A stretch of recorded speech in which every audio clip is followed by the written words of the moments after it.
If we took a look inside your medicine cabinet, what would we find?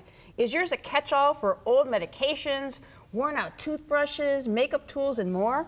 Dr. Christine Alexander is here to help us line our shelves with what we should have on hand. Dr. Alexander is the chair of family medicine at MetroHealth.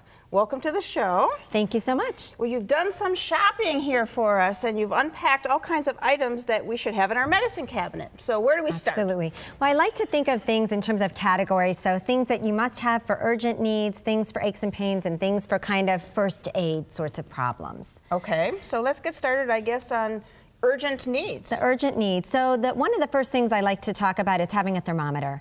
As we age, we tend not to spike fevers, but it's really important to know if you have a fever. So having a thermometer is essential. And some of the ones that are available today are great. They have bigger numbers, easier to read, and they even are verbal that they can tell you what the temperature is if you are having difficulties with your vision. So that one's essential.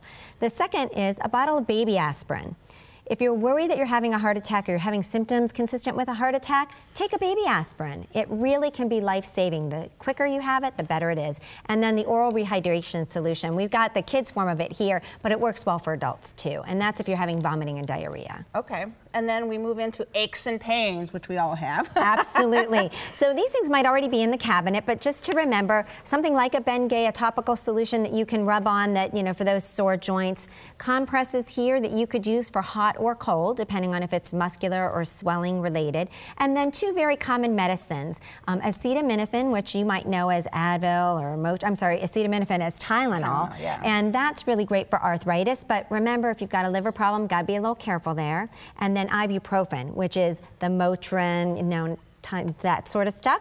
And you really want to be careful of that if you have bleeding problems or if you have any kidney problems. But if you don't have any of those problems, those are two great medicines to have on hand. All right. And so some of the next items here in the next category, kind of the upset tummy medicines, right? Absolutely. And so this is the form that's more of like a Maalox, a Mylanta. Just a little bit of indigestion, this will do the trick. If it's a bit more than that, or you've had a problem with this in the past, moving on to something that's a little bit stronger is great. We have an example of that here with Pepcid.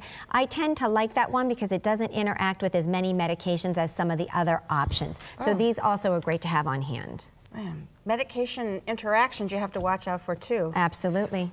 Okay, and then finally the last category we have down there at the end is for first aid, and also for sunshine since we're now in the midsummer, so. Absolutely. So, you know, maybe it's not what you think of for your medicine cabinet, but things, you know, for the sunshine, don't forget about your sunscreen. You really don't want to get a sunburn at any age, and wearing sunglasses to protect your eyes from the effects of the sun and staying hydrated. Now, if you happen to have an injury while you're outside and you're playing with the grandkids, having the antiseptic spray is huge. This is a great one because it doesn't really hurt. Washing it with soap and water, also really great. A quick spray and covering it with some sort of bandage is awesome and helps it heal the best.